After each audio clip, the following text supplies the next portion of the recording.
Audio Jungle.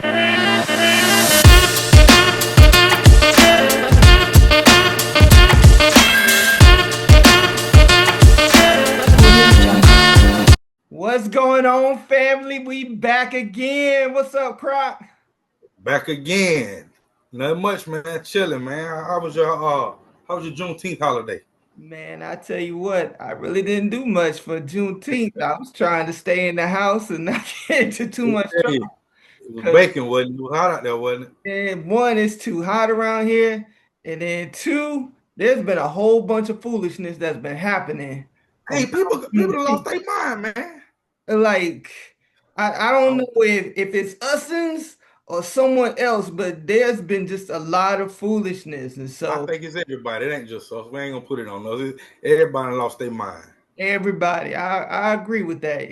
Going fool. It's just too much craziness. I don't even like leaving my house after 9 p.m. because it's too About right. You about right. You about right. Yeah. it's too Yes, much. I'm going up. I might go sit at my brother's house, but other than that, man, look here. Go get something to eat. I'm back at the house. Something to eat, back in. I'm not even trying to stop Back at the at the house, restaurant. man. Hit Too the much drive, food. back in the house. Back in the house. I'm not outside. Sometimes though. But you know what? We can sit here and talk about Juneteenth all day long, but we are here with a special episode, family.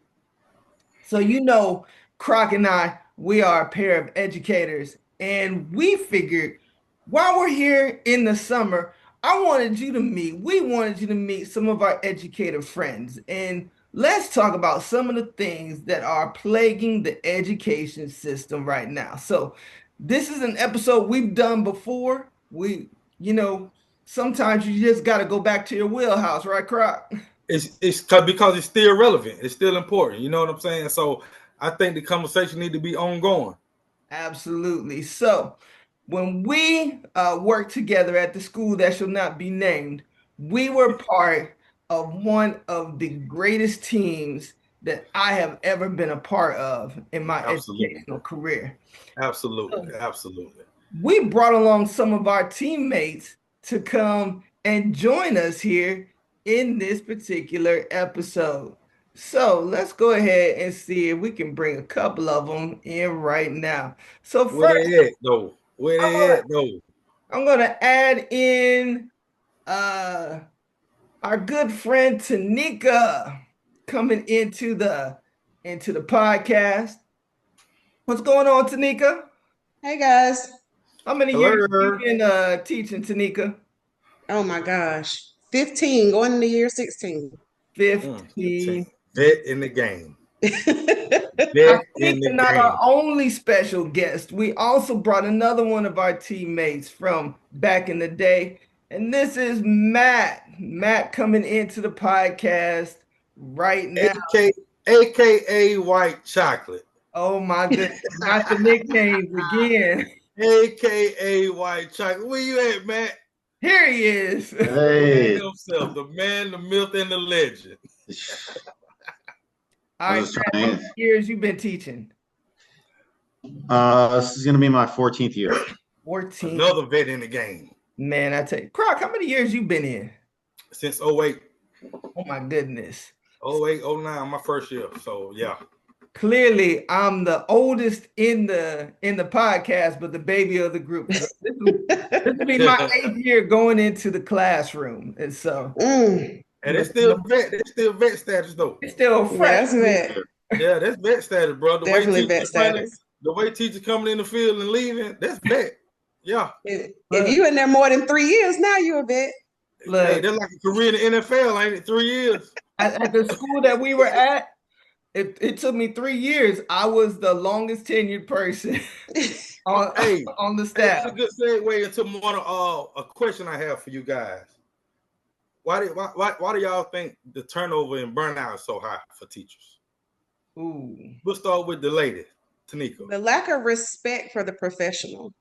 Oh. It's just we're considered professionals, but and if you get into the actual meat of it, we're not respected as professionals. We have to ask to go to the bathroom. We have to, take time to find somebody to cover us if we can't, come in that day. We don't get the same respect. We have to take work home with us every day almost, and we don't get paid for it. It's just everything we're expected to do all the things, but with no respect. So it's hard. It's very hard. I'm gonna put a pin in it because you said your answer goes to another question I have, and Matt, you can answer both of these back to back. So, do you think the lack of education is being devalued as well, or that just a respect factor? I mean, I think it's across the board. As she was speaking there, like the professionals, I'm like, we don't tell doctors what to do, like they tell teachers what to do. They don't value our opinion on things. We're the last ones to be asked. The politicians, parents, everybody else is weighing in, and it feels like we're the last ones that they'll come to and say, well, what do you think about it? And by then they already made up their mind.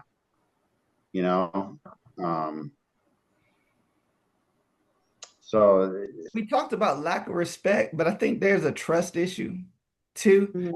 I think, and thank you for social media for this, but I think a parent might have an issue with the teacher and they start pushing stuff out on social media, knowing that the whole story is one-sided, and the teacher cannot tell their side of the story due to certain privacy Right. laws. And so there's this narrative out there that teachers are out to get children, that teachers aren't trying to work with parents. And so it's become a system where we have villainized the teacher, even though it's the teacher. I've seen teachers day in, day out, every day, literally saving the lives of children, literally protecting the family relationships. You know, I raise your hand if you had a child come to you talking trash about their parents, and you had to sit there and tell that child what their parent is actually trying to do for them. And it's crazy, but that same child will go back to the parent and say this, that, and the other about the teacher. Mhm. Yep. I Because think. we I think. don't, Go ahead. Go ahead. oh, I'm sorry. Because we're not seen as, sometimes I feel like we're not seen as humans. Wow. Like we're just a part of the cog. We're part of the machine.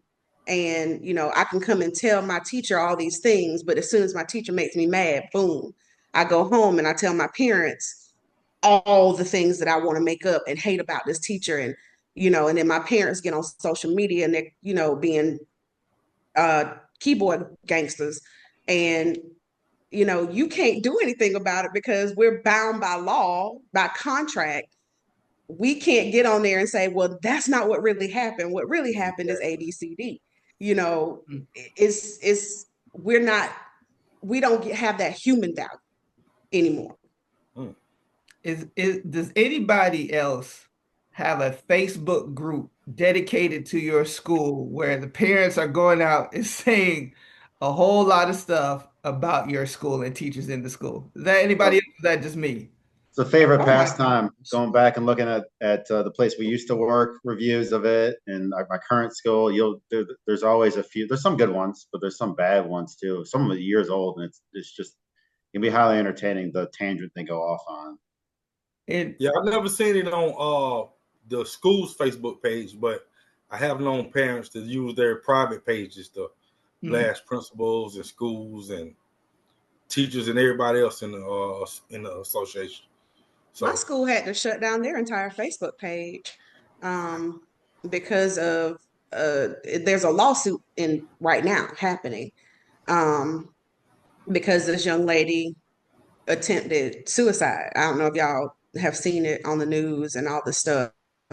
Um, and the parents are saying it was due to the fact that teachers were allowing her to be bullied at school, and just a lot of things. You never know what's really going on because you're getting all these stories. They had to literally shut down the Facebook page of the school because of all the hate that was coming through. We couldn't show school like celebrations. We couldn't show pictures of the kids doing good things. We couldn't show community coming in and doing good things with the school, because as soon as you put something online from the school's website page, from the school's Facebook page, boom, you got all this hate coming in. It's just been really bad. It's been really bad. And the thing that frustrates me the most is that a lot of the hatred, a lot of the posts, a lot of the comments that, that you just referenced that are coming out are probably not even from people that are even affiliated with the school. They got a whiff of the story. They got an idea. They know somebody that knows somebody that know Pookie who knew the child. Right. You got fifth hand information. Not second hand, fifth hand. So much. 18 degrees of separation. Wow. Yeah. And there's this one man, y'all. Oh my gosh, he's still doing it. I can go and check my email right now and forward it to you. Since this whole lawsuit came out, this one man has been sending the entire staff email about one of the teachers that's included in the lawsuit, just sending us spam email after email after email after email, just all kinds of stuff, just putting stuff. I mean, it's crazy. And you can't respond. And you can't respond. You can't even say anything. You can't do anything. You can't defend. You have to be professional. You have to remain professional.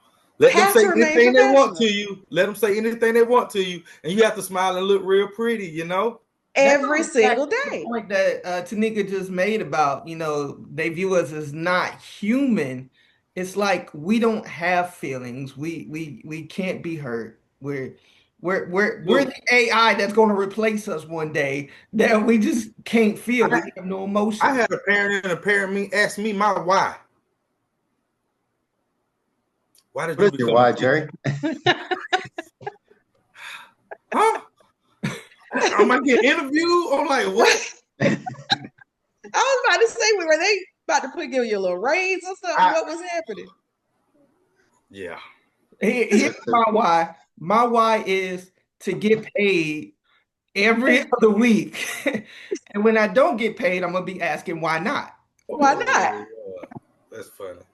It's just like, I don't know what it is. It's like all the movies that made teachers like that experience of Michelle Pfeiffer coming out and rescuing these kids and doing these amazing jobs. I feel like that's the kind of pressure they put on us to do all that kind of stuff. Yeah. And it's just not realistic. So go back to the turnover. I don't know how the turnover is in you guys' school, but last year was it was good. This year we had a mass exodus again. So how's the turnover at y'all guys' school? Matt, why don't you go first? We lost I think 6 to 8 teachers for allocation issues. So I guess the class coming in is a little smaller than the previous one. So I haven't experienced that. Since I've been here, it's been pretty solid. Okay. I think we lost 12. That's a huge a huge loss. I don't want to, I want to say 12, but I think we lost about 12, and it was due to various reasons. Well, funny thing. One of my teachers actually moved out of the country due to the current administration. Wow. She packed up her kid and they are gone. She was like, I'm out. She told me, wow. The 2 days before the election, she said, if things don't go right, we're moving out of the country. And I'm like laughing, like, girl, you're so silly. And like after the election, she was like, okay, I'm looking for jobs, international jobs. And lo and behold, she and her son are gone. You know where they went? They went to, oh gosh, I want to say Switzerland. Oh, wow. Yeah. Okay. Yeah, they bounced. Like Canada, in Switzerland. The water. They bounced. They got passports and left. Oh my goodness.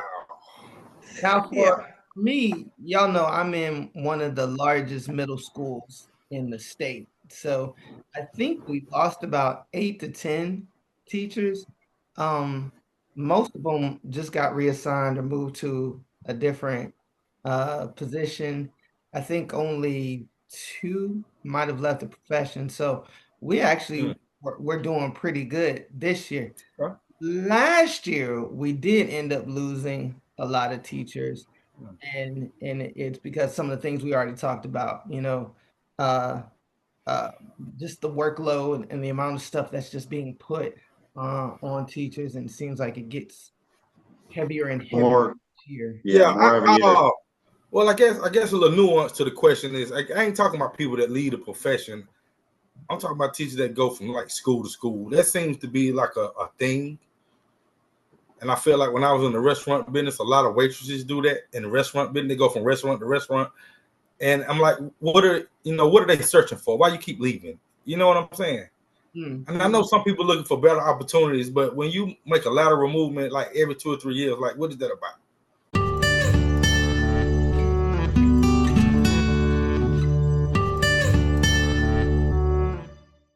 I Change think the scenery? I think the biggest issue then it becomes a comfort level. Maybe you just can't get along with, administration. Maybe you're not being allowed to teach the way that you want to teach because there every year there's more and more restrictions on, teacher creativity. I forget what the actual term is, but being able to create Hey, lesson plans for your students because you know what they need because you've done the assessments. Yeah, the canned curriculum or whatever, just, you Right. teaching to a script. can the oh, okay. Yeah. 'Cause I was Oh, getting ready to say they tell you to follow the curriculum, but then they tell you, oh, very when you need to, you can veer off a little bit, but then they catch you veering off that one time they come in your classroom and it's like, you wouldn't know. I don't know. I don't know. well, Uh, Doc, we know about the canned curriculum. oh, there was so we were partners, family, when we were teaching. We're both English teachers. We both worked in the same grade level. And so when we worked together, we had this curriculum that it told you word for word what you were supposed to say in the classroom at every given moment. So it was you felt like a robot when you're trying Yeah. when your kids ask you questions that are in that curriculum because they're curious, they Yeah. want to know. You would get tagged, yeah, if you start deviating to answer those questions. You remember, I got in trouble. I You, got in trouble because I got off script You when they came. deviated. You deviated. I deviated from the You script. They deviate. You came can't deviate. and they deviated. hit me hard. They tried to hit me with the state rubric, the state observation rubric, Wow. and Oh I yeah, came back at them. you got to tell this story now. Oh, okay. So, uh, Doc, one our instructional coach, and I don't know what was Dorothy's job, y'all. Oh gosh. What Who was knows? she? He Who was knows? servicing the wizard. Okay, so she came Wow. in. She came in with the instructional coach, and and they came in, and we were having a discussion that was not scripted. There was an unscripted discussion about the text, right? Yeah. Yeah. So how dare I? And they were both like, Seriously writing those notes down. right, and looking through the script, like, where is she? What are you doing? What are you, So when they leave, they send me an email like, yeah, we need to talk to you this afternoon. So I get in there and they're like, well, this is your score for your observation. And I'm like, whoa, y'all use a state rubric to try and score me because I didn't stay on script. So unbeknownst to them, at that time, I was a state certified um, observer, basically. That I means had you can observe other teachers and score them according to the state rule. exactly, I had already gone through the 4.0 training, through the training to observe other teachers. And so I knew the rubric back and forth. So we got into it. I mean, it was nasty. It was nasty. And that was one of the reasons why I left because they started coming after me Hmm. after that day. I got a write up that I didn't sign because they said I was being what do you call it when you're arguing with your superior? Insubordinate. That's it. I was Insubordinate. insubordinate. And because I was arguing about, I just didn't take the write up. So I was being insubordinate. And that next year is when they moved me down a grade. And that's the year I left because they came for me and they didn't know I was going to come back. All right, so before the internet thugs come at us with this story and talk about, well, you were just a terrible teacher anyway, just clarify, had you ever, up to that point, ever had a terrible observation in your entire teaching career? Never. Never. Never. Not one. So I had never had an observation below a 3. So this is a 4.0 rubric. So the scale is 1 to 4. Yes. 3 is where they want all teachers to be. 4 is that unattainable goal that you'll never see, allegedly. Right. That golden carrot. Never had below a 3 in any Never. observation before. Never. Just because you were trying to educate your students in the area that they had an interest in. Yep. Based on what we were reading. Right. They got excited. And I got excited because they got excited. So we just went with it. It don't happen often. It doesn't. And when they get excited, it's like, run. Yeah, okay, let's talk about this.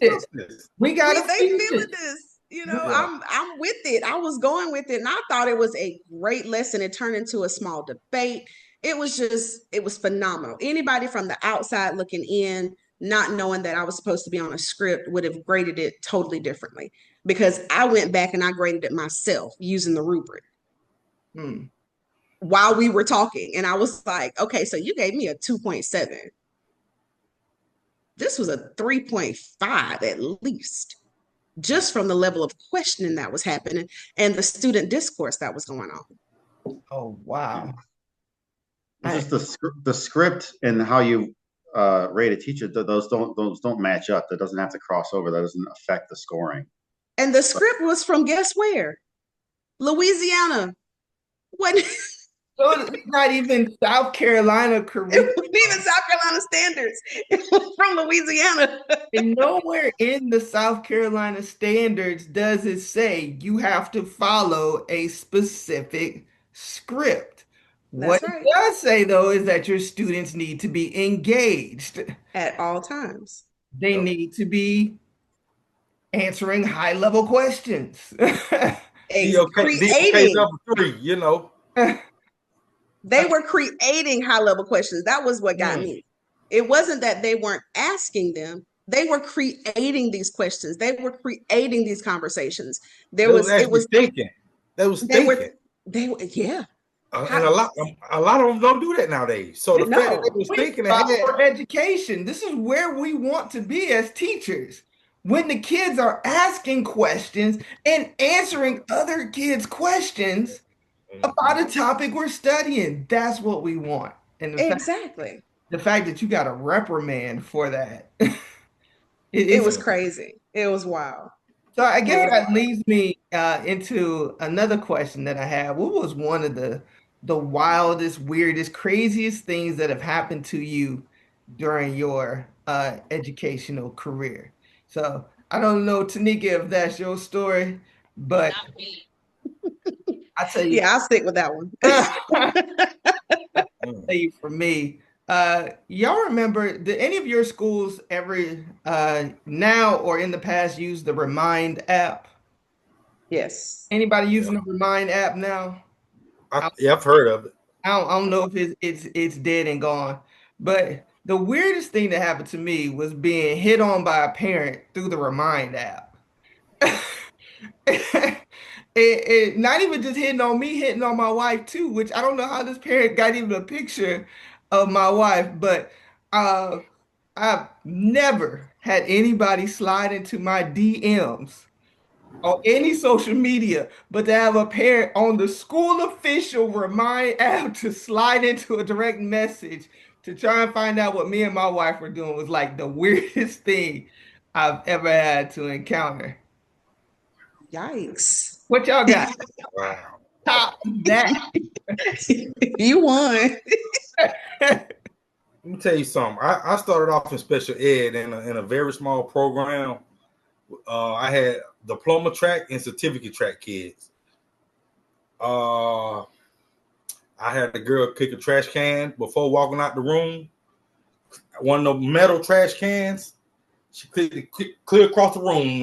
I said field goal is good.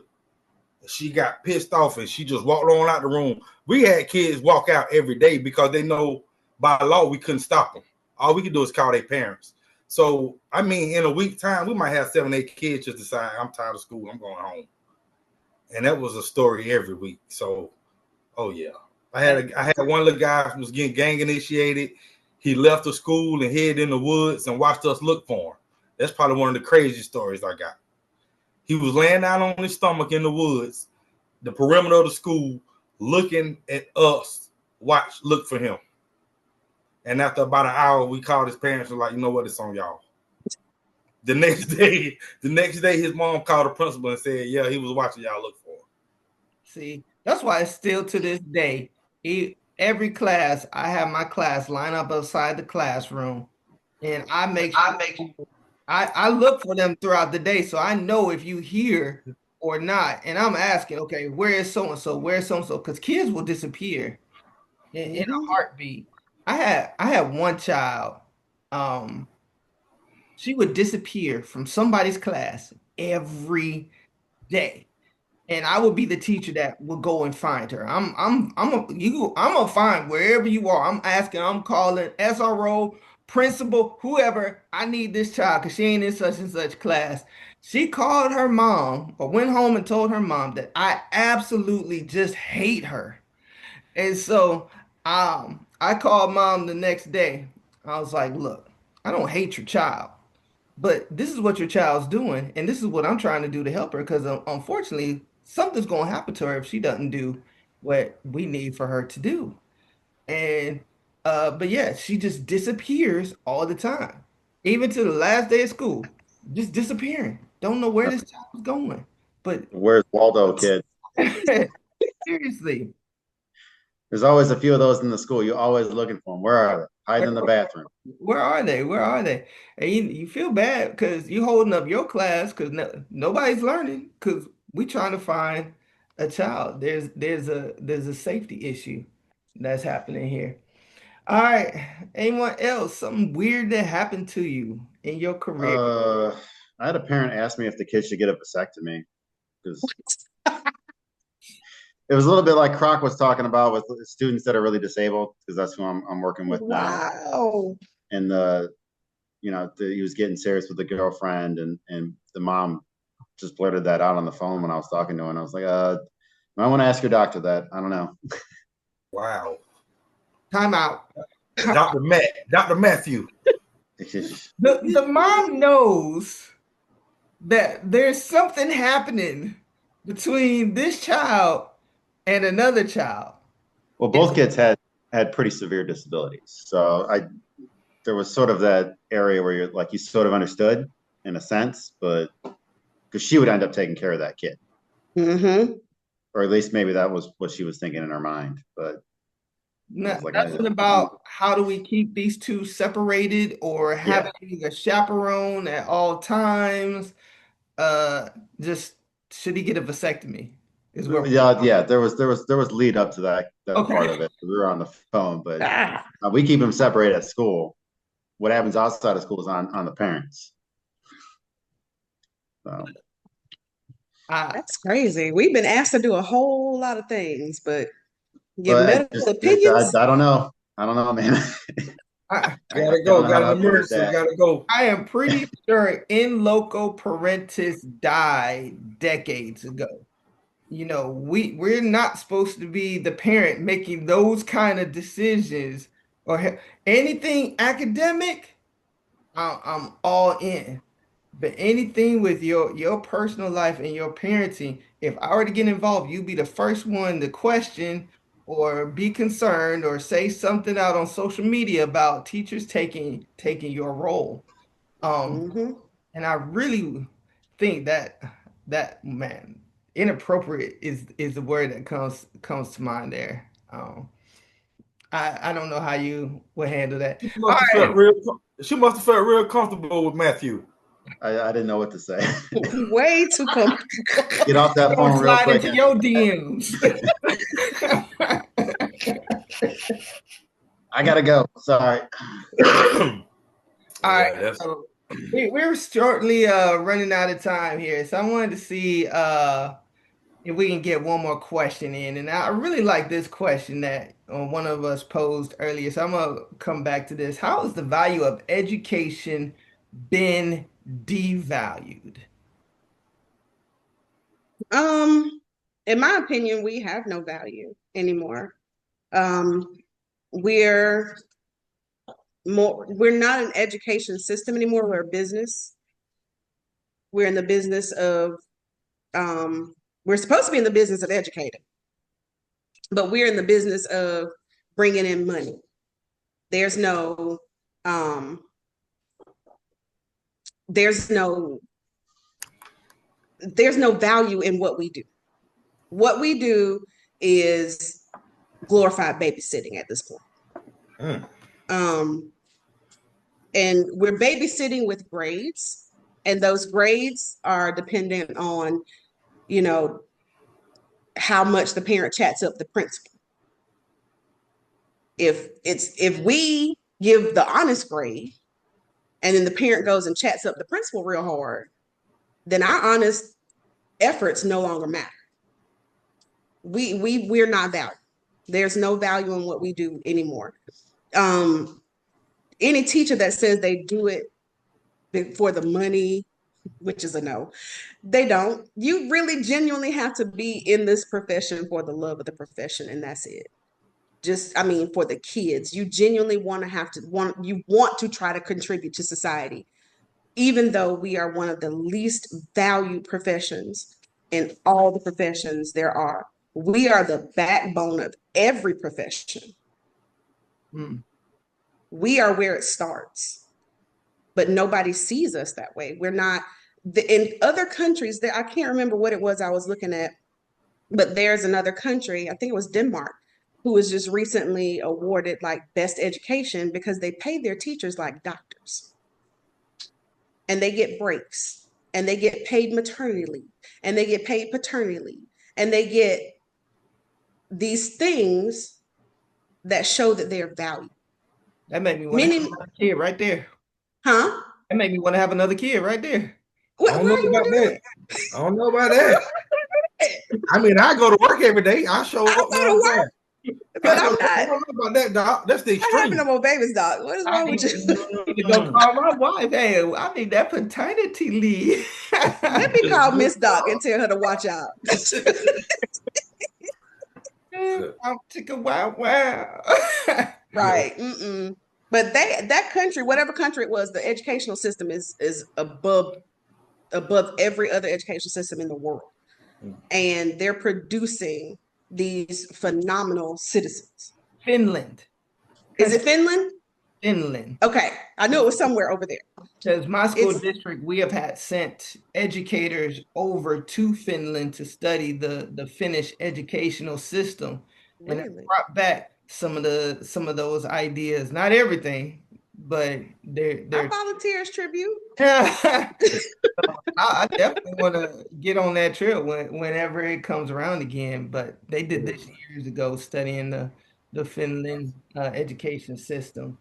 So, all right, so family, we are down to 3 minutes left before we gotta go ahead and wrap this up. So I'm gonna give everybody an opportunity just for final words. What do you think about education, or what are your hopes and dreams for this next upcoming year? Let's start with you, Matt. I mean, I think if they wanted to fix it, they would. I think what we're doing is showing that we're not fixing it. You talked about devaluing things, like it's just been devalued across the board. We've been made the enemy. And I'm not going to point fingers at who's doing that, but I mean, I think it's pretty clear. And they just like that has a culminating effect, and it makes you not want to go to work. You know, it makes you not want to serve the public. All right, Tanika, final thoughts. Final thoughts. I'm deep in this. We're all deep in this as far as years, and I've genuinely been thinking about leaving because of the lack of Respect, respect, the value, all of the things.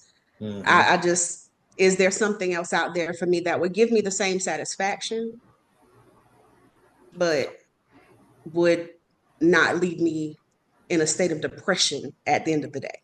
Bucky's still hiring for assistant managers.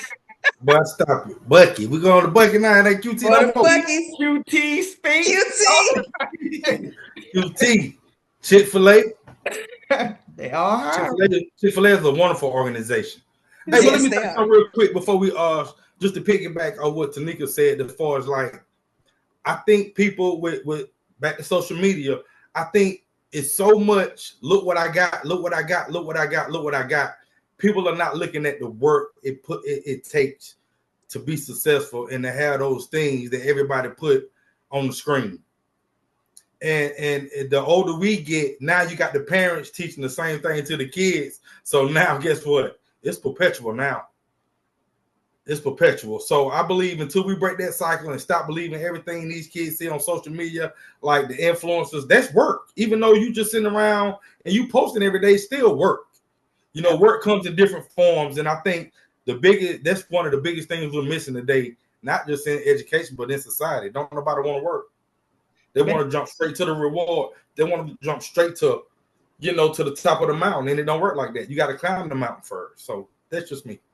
We're going to have to stop it right there, family. That's it. We are out of time. But, man, what a Thank y'all. Appreciate y'all. Love y'all. Hey, family, we out. Peace.